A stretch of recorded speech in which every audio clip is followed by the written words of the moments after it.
My dad and I were just on AD's channel and we got blocked as usual because he doesn't want to listen to us, and he never will. He just wants the money and he wants the popularity. We all know it. And everyone's saying that my page isn't real. Well, here you go, assholes. How's this for you?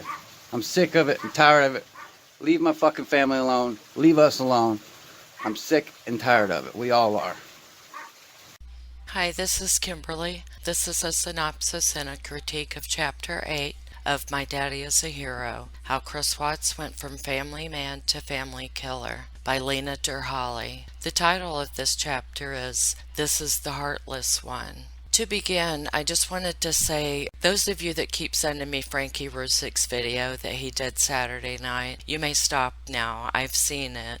I love Shanann, Bella, Cece, Nico, and Dieter. They're very dear to my heart, and I don't want to hurt anyone. It's truly not my style if you really know me. It's not that I think I'm above rules or even that the video that he made does not apply to me. But I bought a book off of Amazon on the topic of a true crime case that interests me, and I have the right to talk about it, so I will. My channel does not appeal to everyone, I get that. So if you're one of the ones that don't like it, you may booger off, and so on and so forth and what have you.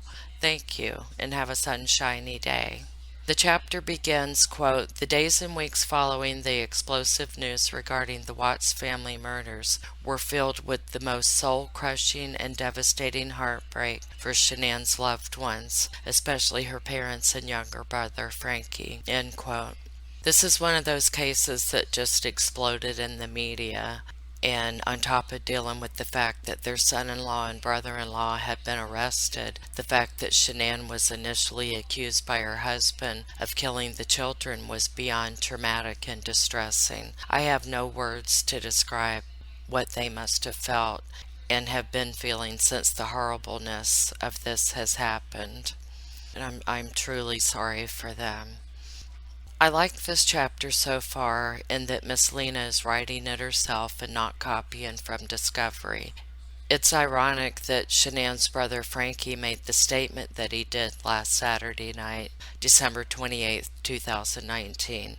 He's fed the fuck up and I don't blame him. What Miss Lena says in this chapter is part of the reason why. Quote, "Because Shanann's life was so public on social media, many people following the story began to judge and criticize her, picking apart every little move she made. Some would blame Shanann for everything and call her controlling. Some would speculate she had some form of Munchausen's and faked her illnesses and the children's medical conditions. Some people expressed sympathy for Chris, and some women even wrote him love letters in prison," end quote. To me, people can see the same thing, and then different people will have different opinions, and there's nothing wrong with that. It keeps things lively. For example, some say Shanann was controlling and bossy. Others say she took the lead or was assertive and a go-getter. Have you ever served on a jury? I have twice. The first order of business is picking a jury foreperson. You have people going, "Oh, no, I don't want to," and then you will usually have at least one person eager to do the job. I imagine Shanann would have been that person volunteering, and she would have been damn good at it. She wasn't shy, she was confident and eager, and she shone. But in a marriage, you have the person that's going to take charge, and you have the other person that carries out tasks, and they are reliable, and they're usually glad to let the other person take the lead. I think each family, each marriage has their unofficial or official person that tends to be the leader or heads the family. My point is, yes, Shanann seems like she could be what some will refer to as bossy. So what? Bossy is also strong and confident and a hard worker. Chris Watts could be referred to as a sissy. So what? Sissies can also be cooperative, shy, and helpful. It was the yin and yang, and it worked for them for a long time until it didn't. Their family, their marriage was in a crisis situation, and I don't know what to do in a situation like that, but I know they needed help. It was beyond managing on their own anymore. But this is a prime example of why I'm not the leader in my family. I'm a panicker. I get hysterical and irrational at the first sign of a problem. I'm not a good leader, but I am a good nurturer. I can say there, and rub your hair and sympathize with you, but I can take it too far sometimes and then I become an enabler. But at least I recognize it now, and I can snap my ass right back into place. I wanted to be a psychologist when I was a kid because I thought it was like the Bob Newhart show. Now I've just aged myself. Dear me. None of us have the perfect personality. I run my mouth. I laugh at inappropriate times. I can sometimes embarrass my family with being loud and laughing like a hyena in public. I have my own style of dress that could be deemed unbefitting at times. I'm just saying. So many people have said those of us that have been called shiners have painted Shanann as a saint. I see that all the time. No, I don't think so. I'll speak for myself. I just like her. She's a very likable person. Like me, I'm likable. I would have loved to have been included in Shanann's friend circle. I'm envious of her energy and tenacity and the way she supervised the running of her family's home. She's a likable person. Before Asshat killed his lovely family, he seemed like a likable person for the most part. Not someone I would seek out as a friend. He would be too weak and bland and mild-mannered for my liking, but so what? Anyway, as usual, I've strayed from the topic at hand. I want to read this part again because to me this is the root of why this case, in my opinion, exploded into the media the way it did. Miss Lena says in the book, quote, because Shanann's life was so public on social media, many people following the story began to judge and criticize her, picking her apart, every little move she made. Some would blame Shanann for everything and call her controlling. Some would speculate she had some form of Munchausen's and faked her illnesses and the girl's medical conditions. Some people expressed sympathy for Chris, and some women even wrote him love letters in prison, end quote. Ew, gross. I've heard all of those negative things about Shanann. I don't mind hearing others' opinions that differ from mine, as long as people are respectful and don't cause fights and arguments in the comments. I've watched YouTube videos of these things. That doesn't mean I believe everything that is shown to me, but I do like hearing others' opinions and why they have those. And yeah, I've been mean myself by calling Chris Pinhead Watts names and stuff, but he pissed me the hell off. He killed his family. I don't understand why he didn't ask someone for help if he was overwhelmed to that fucking breaking point, like his dad, like his father-in-law. Frank would have been a good mediator, but the only problem is Chris had already started dating, even before he told his wife he wanted to end the marriage. He had an opportunity to speak to these people in North Carolina face to face. Say, look, I need help. I'm at my wit's end. My wish is that someone someday can poke around in Chris Asshat Watts' mind and get a real, true answer. Why? Everyone wants to know why. And how did it get to this point? He was seemingly so docile up until he killed his family. Did he have a secret life like before NK? Very curious about that. I'm starting to think he might have. But anyway, Miss Lena talks in this chapter about the negativity and the death threats that the Rusick family receive. I've never understood the death threats. Why? What have these people done to warrant that? Nothing. I know it's just the crazies that start up whenever there is a high-profile case such as this one. But the Rusicks also received a massive outpouring of love, as Miss Lena says, but that has been lost a lot of times in the unsympathetic and hostile, menacing intentions that inflict pain on them. The chapter reads, quote, the prosecution on the case was led by Michael Rourke, an experienced and savvy attorney. Rourke felt an overwhelming loyalty to the Rusick family from the moment he met them. This case hit him hard, as it did many of the other people involved in it. He and the prosecution vowed to do everything in their power to clear Shanann's name and expose all the lies Chris had told. While the media was speculating after Fartface blamed Shanann, the prosecution was gathering evidence with the expectation that this would go to trial, and oh, how I wanted to see a trial. Fuckface was charged with 5 counts of first-degree murder, 3 counts of tampering with a deceased body, and the unlawful termination of a pregnancy.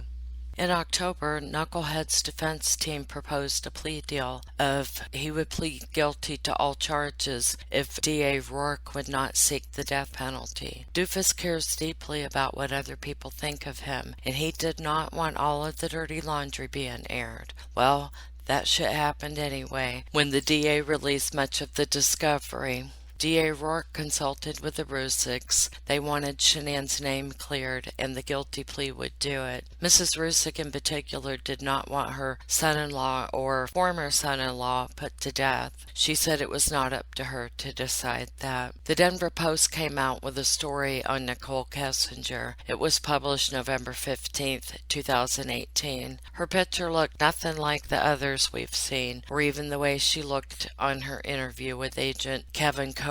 She must have been given a glam team. In that interview, she claimed she thought that they were at the end of divorce proceedings. She claimed to be shocked by Watt's arrest, but she has never doubted that he killed his wife, Shanann, and their 2 daughters, Bella and Cece. She said, quote, "We had just met. I barely knew him," end quote. When Watts went to visit family in North Carolina at the end of July, he called to tell her that his divorce was final, Kessinger said. But I'll link the Denver Post article about Nicole Kessinger in the description of this video.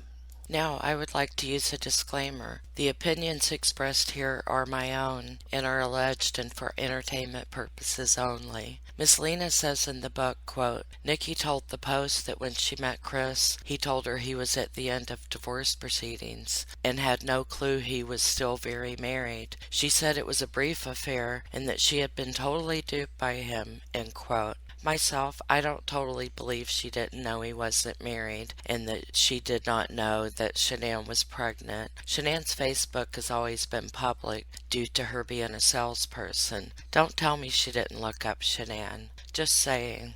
The chapter goes on to talk about the shock to both sides of the family. It was more than shock. But to his parents and Shanann's parents, they all agreed that he showed no signs of being a sawed-off, namby-pamby weakling, mummy's boy sissy snowflake, dickweed pansy jellyfish crack whore wimp, dick-face crybaby chinless wonder, ass-hat panty-waist booger-eating, butt-head dim-witted fucktard, yellow-bellied blockhead coward, weakling dick, namby-pamby mouse, fraidy cat sissy, big baby candy-ass filthy piece of chicken shit. So yeah, it came as a shock to them. Fartface's mother, Cindy, got on television and started running her mouth and talking shit on Shanann. She insulted her and just couldn't stop talking, so then it became a controversy. A big one. It was both a shit show and a clusterfuck. Remember, children, a shit show is when an event or situation takes an unexpected turn and is marked by chaos or controversy. Everything turns out extremely horrible. It's often associated with extreme stupidity and or ineptitude. One does not usually realize that the shit show is occurring until the following day. Among other things, Cindy is also afflicted with diarrhea of the mouth. Quote, "Cindy said Chris wasn't excited about the 3rd baby, and he was, quote, finally seeing the light when it came to Shanann. When Cindy first heard they were missing, she believed Shanann took the children and ran off to punish Chris, because that's the kind of person Cindy believed Shanann was," end quote. Now, diarrhea of the mouth, for those that don't know, is a person who usually isn't very intelligent, who is talking shit and will not shut the fuck up. It's typically a cover for their own inferiority. When this was all over, Cindy had a new affliction. She was clusterfucked, which is to be in a state of utter, insane, completely and totally screwed, to a point in which one feels that there is no way out of a current situation or a predicament. Fubar takes over, F-U-B-A-R, which is fucked up beyond all repair. Well, Cindy didn't believe that her beloved son killed his daughters. She was pissed about the plea deal and wanted him to fight. She wanted to change Chris's mind, but she was only allowed to speak to him for 30 minutes the day before sentencing. Ronnie joined in. Quote, Ronnie stated somewhat cryptically in the media interview in what appeared to be a jab at Shanann, quote, you have to get to know her and be around her. We'll put it that way, end quote. Diarrhea of the mouth can be extremely contagious and likely to spread to and affect others, especially when you live with someone that has the chronic condition. The normally quiet and contained Papa Ronnie started spewing shit from his own mouth. The always classy, polite, courteous, gracious Rusicks came back with a statement through their attorney. Quote, Shanann's family responded to Ronnie and Cindy's statements with their own retort. Quote, their false statements, however hurtful or inaccurate, will never alter the truth about Shanann and will never alter the truth about the crimes committed by their son. Her memory and reputation deserve to be protected, and her family is fully prepared to do so, end quote. Miss Lena talks about the day of sentencing in the book. Quote, wearing an orange jumpsuit, Chris sat with his attorneys. He appeared disheveled. His buzz-cut and facial hair had grown out a bit and looked greasy and unwashed. His eyes appeared nervous behind his dark-rimmed glasses, and his body trembled slightly as if he had a little twitch of electricity pulsing through him, end quote. The book says, quote, Frank Sandy and Frankie Rusick would be making impact statements at the sentencing. Ronnie and Cindy wanted to make victim impact statements as well. Being that they were the grandparents of the victims, they were granted permission to speak at the sentencing, end quote. The book recites Frank Rusick's victim impact statement. Next is Frankie Jr.'s and Sandra Rusick. The book says, quote, Cindy Watts spoke next. She spoke about how the families were irreparably broken and how she would never understand what happened. She did not say much beyond that. She instead decided to address Chris, who sat behind her, head down and still quivering, his leg and foot shaking uncontrollably, end quote. Cindy managed to keep her DOM in check that day, and as a reminder, DOM is diarrhea of the mouth, also known as talking shit. The book recites both Cindy and Ronnie's statements, and then D.A. Rourke's. First part of the chapter was Miss Lena. The second part is copying and pasting everyone's victim impact statements.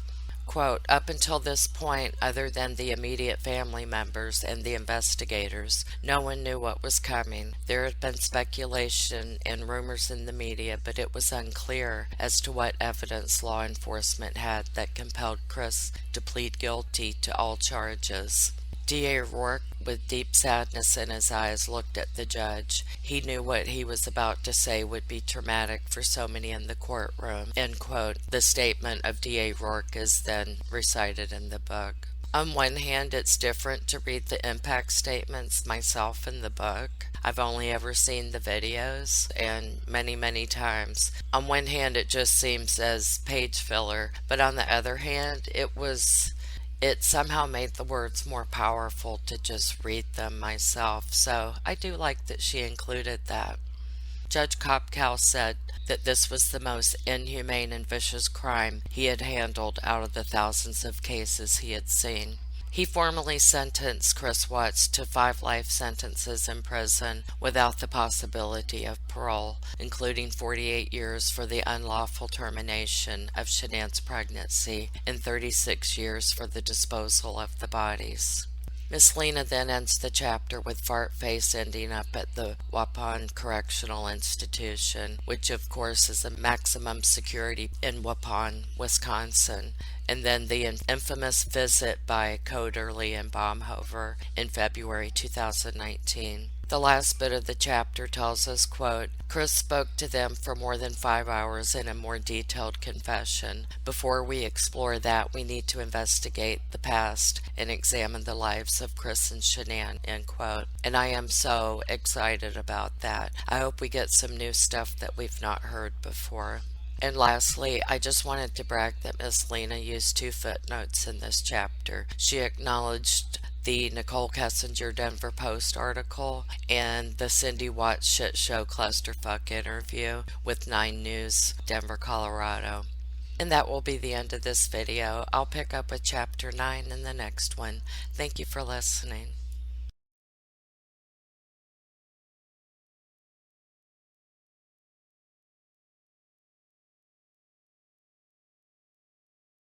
Police are not telling us how they got Chris Watts to confess, but prosecutors have revealed Chris Watts' wife and 2 daughters were killed inside their home. That's significant because it's possible canine dogs told police before Chris Watts ever confessed.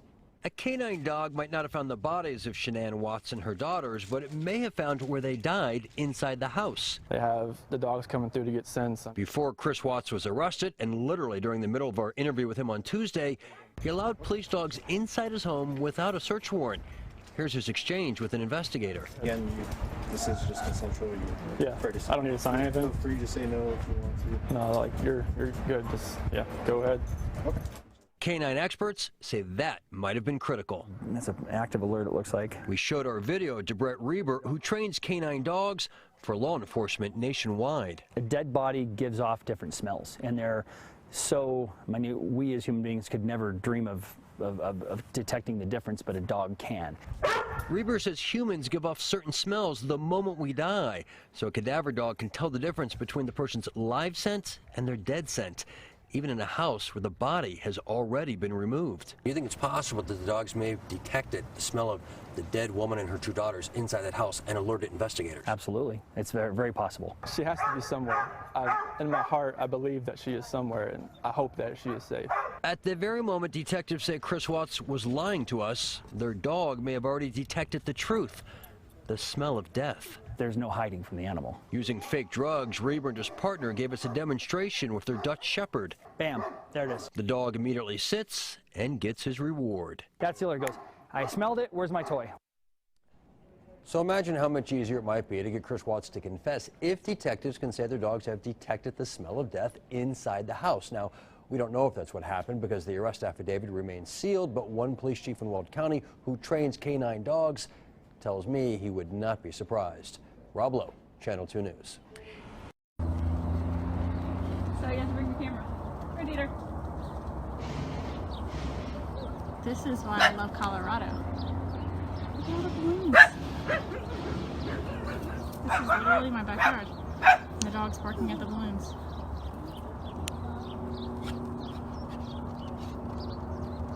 It doesn't do it justice. No, it does not do it justice.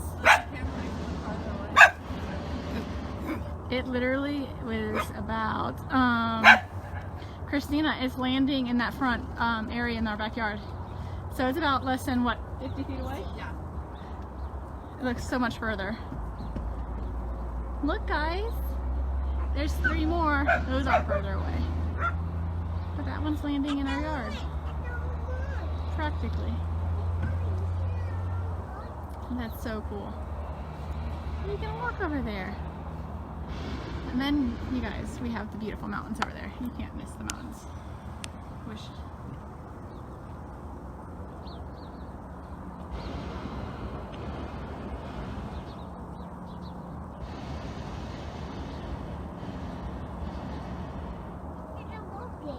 You see it?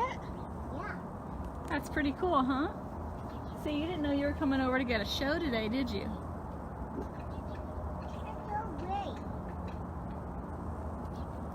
That's pretty cool. Those guys are still floating away. Chris and I want to do one soon. So you get hot air balloons every day. You get the snow-capped mountains every day. Bella and Cece are at school. Coral wanted to FaceTime yesterday. Aw. We got little buddies over here. We got some friends. Coral. Look at this side. Say hi. Hi. And then we got another one right there. Alright guys, look at this. 50 feet from our house. Sorry, I'm shaking. And then there's one right there.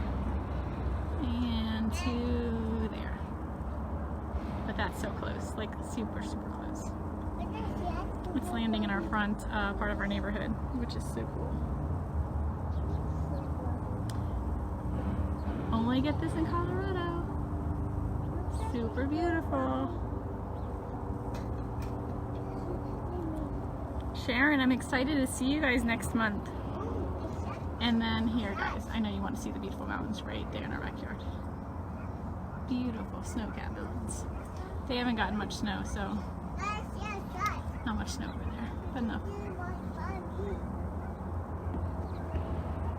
Alright guys.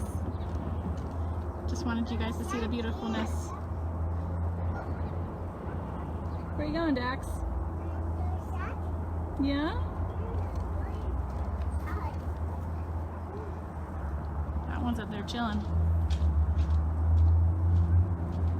My goodness, I'd love to take my camera up and watch in the sky with these.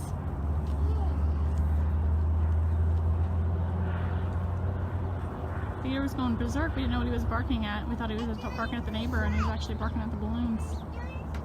Too bad the girls are at school today. So the question being asked now is what we can expect from Watt's defense team. Denver 7's Chase Larson's live tonight. You talked with legal experts about that today. Yeah, and here's what they told us. They say that defending a suspect who police say has confessed is not impossible, because what will be at issue here is whether Watts had time to think about what he was allegedly doing. I just want them back. I just want them to come back. It is fair to say that no defense lawyer wants his client talking to us, the media, or police. But David Beller of Recht Kornfeld says when a suspect confesses to detectives, defense attorneys will first check to see if the confession was legal. If he wasn't in custody, he wasn't required to have been read his rights. At the same time, if he was read his rights and he was in custody, then it's probably a legally obtained confession. But confession alone is not enough, Beller says. He is not part of Watt's defense. We know if the confession is real, who committed certain acts. What we don't know is the why. That's important if a jury or a judge is asked to decide whether Watts committed first or second degree murder. First degree murder is knowingly or intentionally and after deliberation, after some passage of time. Second degree murder is a sudden heat of passion. Some emotion took over and an individual committed a crime without having had a moment to think about what was occurring. So what somebody is thinking when they commit a crime is just as important to proving them guilty as what they physically did. When it comes to possible punishments, the DA told me last week that the decision on the death penalty is still a long ways off. Beller says don't count on the DA asking for the death penalty.